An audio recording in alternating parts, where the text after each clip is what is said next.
War has been a constant reality throughout human history. However, in recent years, conflicts have become both more frequent and more impactful. Competition between states, regional tensions, and the power struggles of great powers are giving rise to new crises in different parts of the world. This situation is making the international system more unpredictable and fragile. Today, with all of this in mind, we will examine the causes, historical context, and possible consequences of the Russia-Ukraine war. If you're ready, let's begin.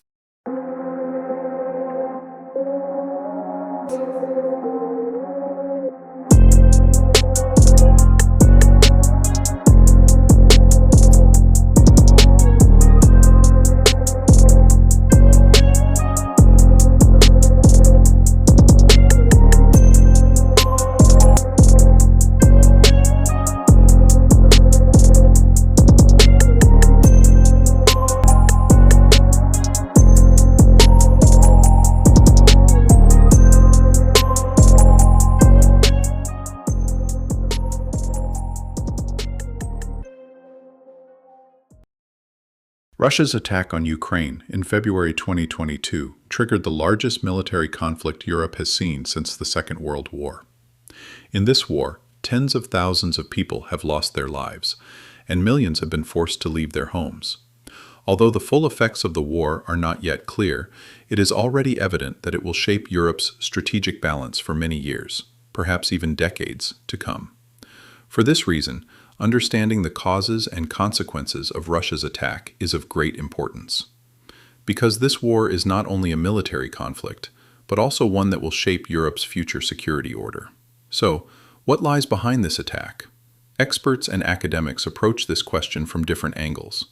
Some emphasize Putin's personal worldview and imperial ambitions. Others point to Russia's domestic political dynamics, particularly the regime's concerns about self-preservation. Another group evaluates the issue through a geopolitical lens and sees Ukraine's growing alignment with the West as the main reason behind Russia's attack. While all three approaches offer valuable insights, none of them alone can fully explain the event. Each has its strengths, but each also leaves important aspects unexplained. That is why we need a more comprehensive perspective to understand why Russia invaded Ukraine. Now, let's examine these three approaches more closely and explore the connections between them. One of the approaches trying to explain Russia's invasion of Ukraine focuses directly on President Putin's worldview and beliefs. According to this view, the combination of Putin's personality and his imperial ambitions is the fundamental reason behind Russia's attack. Some observers argue that Putin acted with imperial fantasies, historical nostalgia, and resentment towards the West. Others claim that he was driven by a sense of historical mission to correct perceived injustices and reclaim lost Russian territories. Similarly, it is suggested that Putin's strong desire to restore Russia as a great power triggered this process. Some even go further, arguing that Putin had expansionist goals from the early years of his rule. This approach does have some strong points. Russia today has a highly centralized and personalized system. Putin is the ultimate decision-maker. Therefore, his personal views and ambitions have a very significant influence on the policy-making process.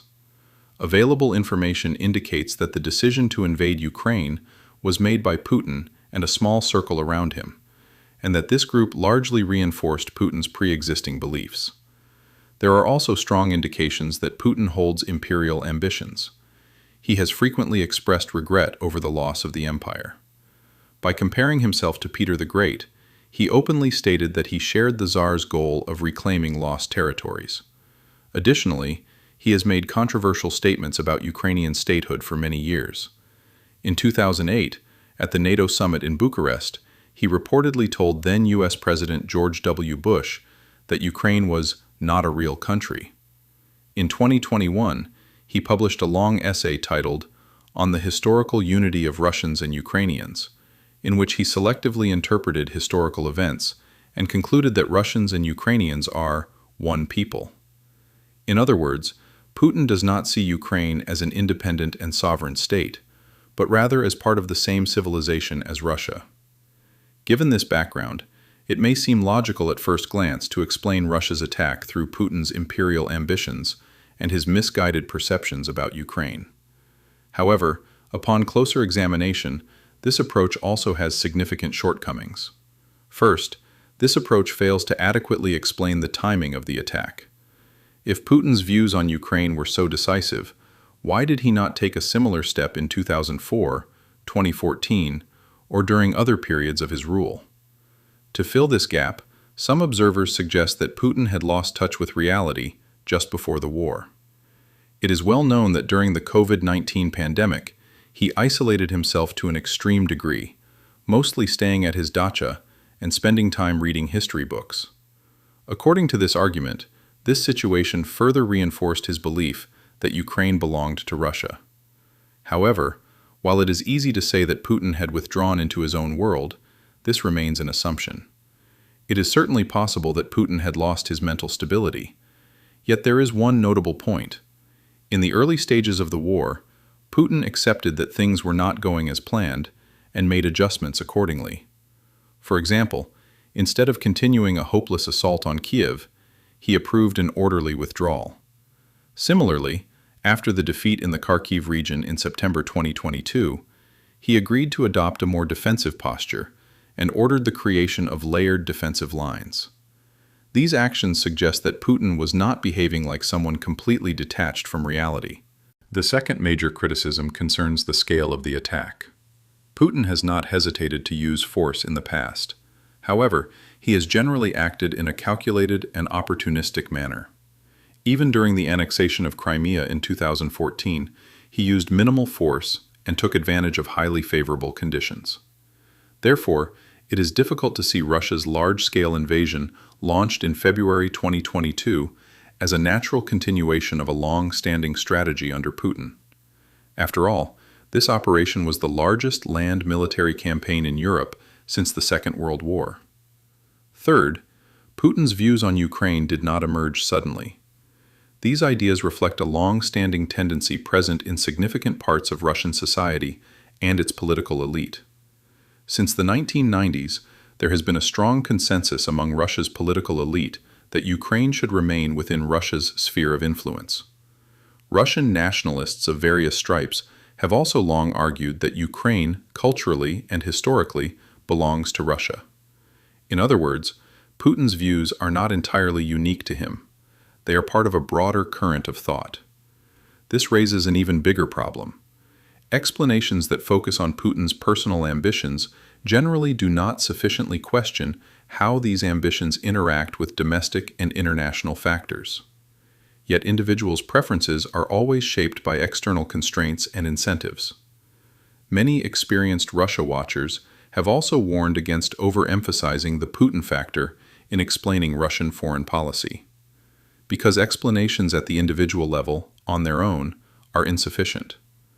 Knowing about Putin's personality is important, but it alone is not enough to understand Russia's attack. Another approach trying to explain Russia's attack on Ukraine focuses on domestic political factors. According to this view, the war stems from the Kremlin's internal political concerns. This argument is mainly presented in two ways. The first suggests that the Kremlin sees a democratizing Ukraine as a threat to Russia. Because there is geographical, cultural, and social proximity between Ukraine and Russia, it is argued that a successful and democratic Ukraine could inspire the Russian people to push for similar change. In short, according to some, Putin went to war because he feared that democracy in Ukraine would spread to Russia. The second argument is more domestically focused.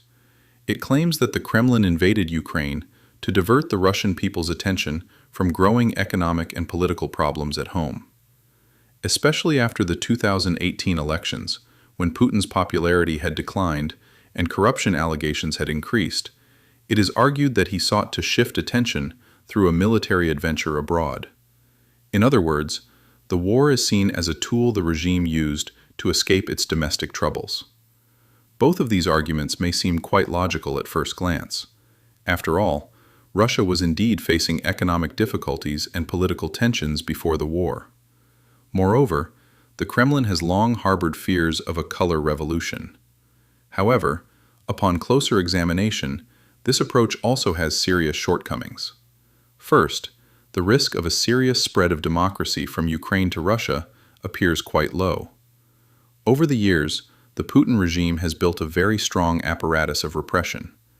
Heavily armed National Guard forces, the FSB, and various paramilitary structures are ready to suppress any potential internal uprising. Furthermore, over the past decade, opposition voices have been largely silenced. Today, liberal opposition in Russia has been almost completely neutralized, while nationalist groups hold a more dominant position. Under these conditions, it is unlikely that a democratic Ukraine would inspire similar change in Russia. Another important point concerns how ordinary Russians perceive Ukraine. For most Russians, Ukraine evokes the chaos and poverty of the 1990s. The Kremlin has also deliberately reinforced this perception. Polls support this view. According to research by the independent Levada Center, a significant portion of Russians see a Maidan-like movement in Moscow not as freedom, but as a threat. Therefore, the possibility of Ukraine serving as a source of inspiration for Russia is quite weak. As for the second argument, that the war was waged to divert attention from domestic problems, this is also not entirely convincing. Because before the war, Putin's approval rating was still around 60%, which is quite high by international standards. In other words, the regime did not have an urgent problem of losing public support. Moreover, public opinion polls conducted before the war showed that the vast majority of the Russian people did not support a large-scale military operation against Ukraine. Although there was a short-lived rally around the flag effect after the war began, it did not last long. Today, the families of soldiers on the front lines are calling for more frequent rotations, better conditions, and even an end to the war. The enthusiastic atmosphere seen during the 2014 annexation of Crimea is absent today. Furthermore, the war has created new problems for the regime. In particular, ultranationalist and pro-war groups criticize the government for being too soft. These groups are demanding harsher measures, and even the use of tactical nuclear weapons. The Wagner mutiny in the summer of 2023 also demonstrated how fragile the regime had become. In other words, the war created more domestic political problems for the Putin regime than it solved. In conclusion, it is quite difficult to argue that regime security concerns were the main reason behind Russia's attack on Ukraine. Of course, Russia has become increasingly repressive, and domestic political factors may have played a role in the decision to go to war. However, claiming that the war was waged solely or primarily to protect the regime does not align well with the available evidence. Another approach trying to explain Russia's invasion of Ukraine is based on geopolitical grounds. According to this view, Russia's attack was a natural response to the West, particularly the United States and NATO, gradually increasing its military and strategic cooperation with Ukraine. One of the best-known proponents of this approach, like John Mearsheimer, argues that the United States is primarily responsible for the Ukraine crisis. According to him, America directly threatened Russia through its policy of integrating Ukraine into NATO and turning it into a Western forward base on Russia's border. According to this perspective, any great power would behave similarly in a comparable situation. It cannot be expected to remain indifferent to a hostile military alliance approaching its borders. Therefore, Russia's opposition to Ukraine joining NATO, or to NATO establishing a presence on Ukrainian territory, can be explained by the classic security concerns of great powers. At first glance, this argument seems quite logical. Because before the war, Putin and other Kremlin officials repeatedly described Ukraine's growing military cooperation with the West as a threat to Russia. Just before the war, Moscow demanded that Ukraine remain neutral and that NATO not expand further eastward. Moreover, Russia has long viewed NATO's eastward expansion as a national security problem. It is also accepted that the 2008 war with Georgia was partly due to this reason. However, when examined on its own, this approach also has significant shortcomings. First, available information shows that Russia did not act solely out of defensive concerns. Captured war plans and intelligence reports indicate that Moscow's main objective was to carry out regime change in Kyiv and to take control of eastern, southern, and central Ukraine. A piece published by a state-controlled Russian news agency shortly after the war began, and later removed, also supports this. The article praised Putin for uniting the Russian world and restoring Russia's historical borders. In other words, Russia's goal was not only to balance NATO, but also to pursue broader territorial and influence objectives. Second, if Russia's main goal was to push Western powers away from its borders, the attack backfired in many ways. The war only strengthened Ukraine's desire to join NATO and other Euro-Atlantic institutions. Moreover, Russia's military operation alarmed other neighboring countries as well. The most obvious example is Finland and Sweden joining NATO. Interestingly, Russia did not react as harshly to their membership as it did to Ukraine's potential membership. From a geopolitical logic perspective, it is quite contradictory to focus so heavily on Ukraine while Finland has a long border with Russia. Furthermore, Russia's attack has made NATO stronger and more united than it has been in years. The alliance has significantly increased its rapid reaction forces, expanded its presence in Eastern Europe, and initiated more active patrols in the Baltics and the Black Sea. In other words, Russia triggered exactly what it wanted to prevent: a stronger NATO presence on its borders. Third, Russia appears to have made a serious miscalculation during this process. In the early stages of the war, many military analysts noted that Russia had seriously underestimated the resistance capacity of the Ukrainian army and people. This was not only a logistical or intelligence failure, but also raises questions about how sound Russia's decision-making process was. Because geopolitical explanations generally assume that states are rational actors, meaning they calculate their interests in a cool-headed manner. However, developments before the war show that Russia's decision-making process was not that rational or open to debate. In particular, there are strong indications that alternative views were not sufficiently discussed during the period when the decision to go to war was made, and were even suppressed. This undermines the assumption that Russia acted in a completely strategic and calculated manner. In summary, it is insufficient to view Russia's attack solely as a balancing move against the Western threat. It is clear that Russia was concerned about its growing tensions with the West. However, this approach does not adequately explain Russia's own aggressive objectives, the backlash created by the war, and the problems in its decision-making process. The three approaches we examined in the previous sections all contribute to our understanding of why Russia attacked Ukraine. However, none of them is sufficient on its own. Therefore, to provide a more comprehensive explanation, we need to bring these three perspectives together. In fact, many academics also accept that Russia's attack cannot be reduced to a single cause, and that systemic, domestic, and individual factors must be evaluated together. However, combining these factors is not always easy. Sometimes explanations do no more than list different causes side by side without clearly establishing the connections between them. That is why, when combining factors, it is important to clearly show how they come together and which ones carry more weight. In this regard, we propose a three-layered model to explain why Russia invaded Ukraine. In this model, we divide the causes into three groups: deep causes, intermediate causes, and proximate causes. Deep causes cover Ukraine's strategic and historical civilizational importance to Russia. From Russia's perspective, Ukraine has always held a special place, both geographically and historically. Therefore, any administration in Moscow has sought to maintain a degree of control over Ukraine. Intermediate causes refer to more recent developments. In particular, Ukraine's growing alignment with the West and the decline of Russia's political influence inside Ukraine pushed Russia toward taking harsher steps. Proximate causes explain why the attack was carried out on such a large scale. Chief among these are Putin's misjudgment of the Ukrainian people's will to resist and Russia's highly centralized and personalized political system. Together, these two factors partly explain why Russia chose a large-scale invasion rather than a more limited military operation. Of course, Our aim in presenting this model is not to justify Russia's war. Our goal is to better understand the event. However, an important limitation must also be mentioned here. Russia has become a highly closed political system today. This makes it difficult to access internal information about decision-making processes.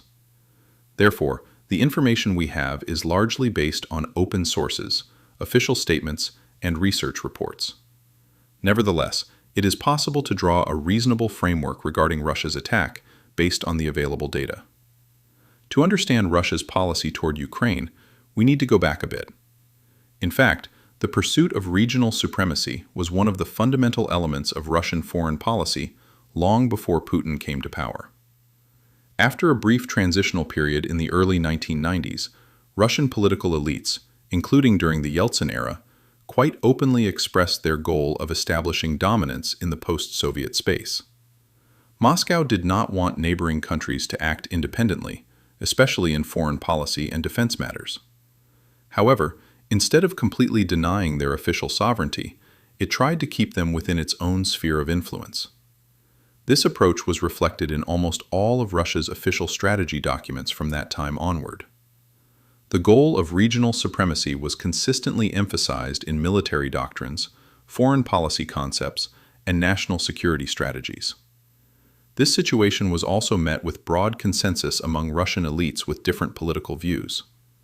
In short, the desire to be the dominant power in the region had become deeply embedded in Russian strategic thinking. However, not all neighboring countries held the same importance for Russia. Ukraine occupied a special place in this regard, and it still does. There are two main reasons for this. First, Ukraine holds great military strategic importance for Russia. This becomes clear when looking at a map. There is a border of more than 2,000 kilometers between Russia and Ukraine. Ukraine's border is approximately 500 kilometers from Moscow and is critical for protecting the land approaches to important Russian regions.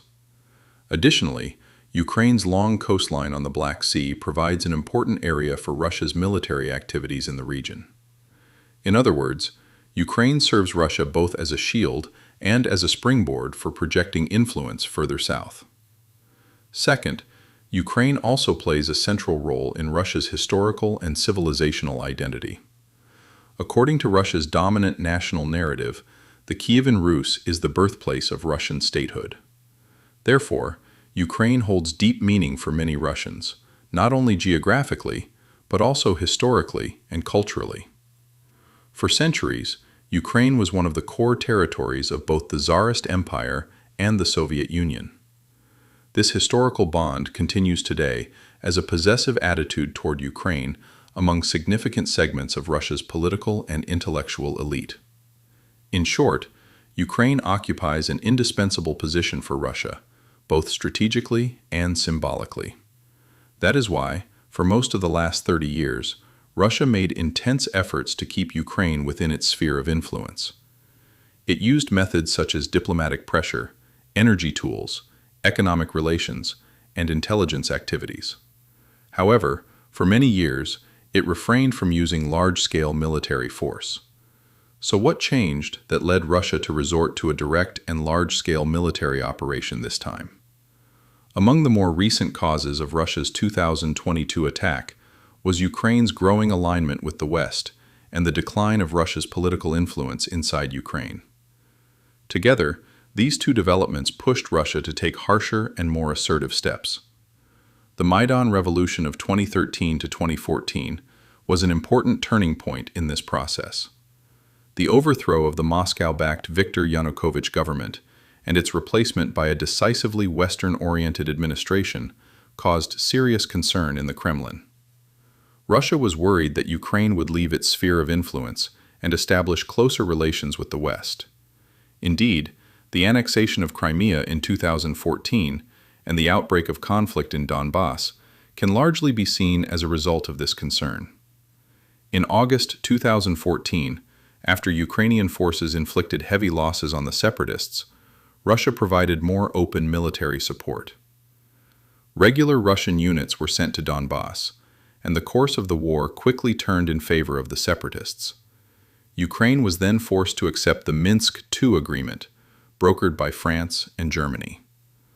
Although this agreement froze the conflict, it envisioned significant autonomy for the eastern regions. For Russia, this meant a de facto guarantee that Ukraine would not join NATO. However, Russia's expectations were not met. Neither the Poroshenko nor the Zelensky government was willing to fully implement the Minsk agreements. Instead, Ukraine gradually strengthened its military and political relations with the West. NATO increased its training and support programs for Ukraine.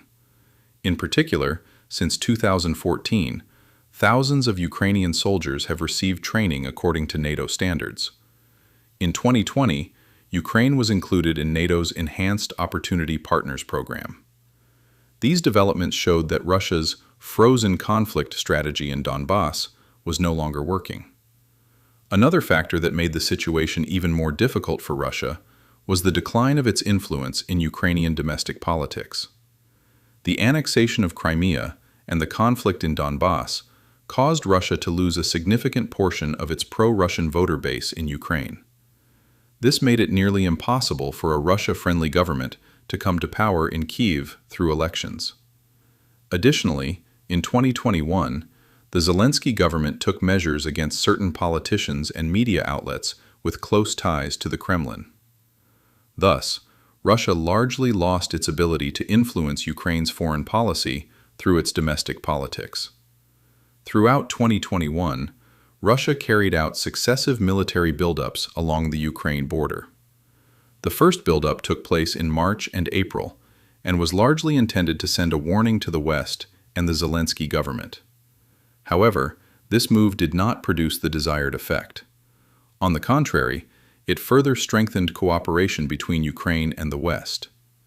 Large arms sales were made from the United Kingdom to Ukraine, the U.S. Secretary of Defense visited Kyiv, and a strategic partnership agreement was signed between the two countries. In response, in December 2021, Russia issued official demands to NATO and the United States. It called for Ukraine not to be admitted to NATO, for NATO not to establish military infrastructure further east, and for military cooperation with Ukraine to be halted. However, the West did not accept these demands. Tensions continued to rise toward the end of 2021 and the beginning of 2022. Given Ukraine's strategic and historical importance to Russia, any government in Moscow would have been expected to increase pressure on Kyiv. However, Russia's decision to go big and launch a full-scale invasion was a highly risky choice in an environment where more limited options were also available. To understand why Russia's attack was carried out on such a large scale, we need to look at more recent factors.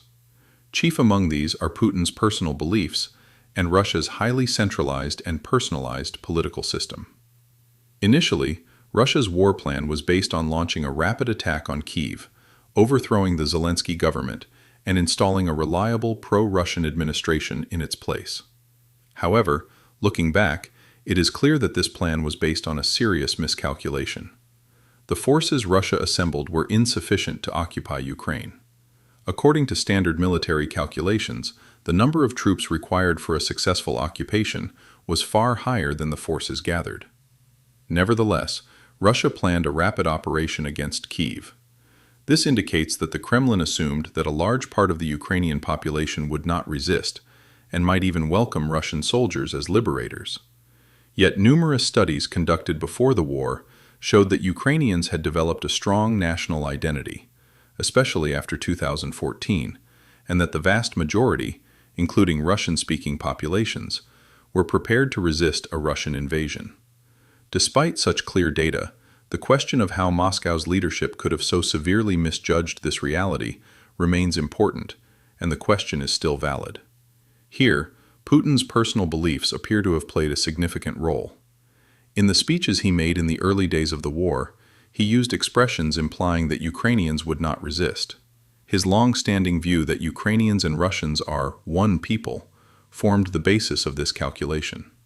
In other words, Putin did not accept Ukraine as an independent nation, and therefore did not expect serious resistance.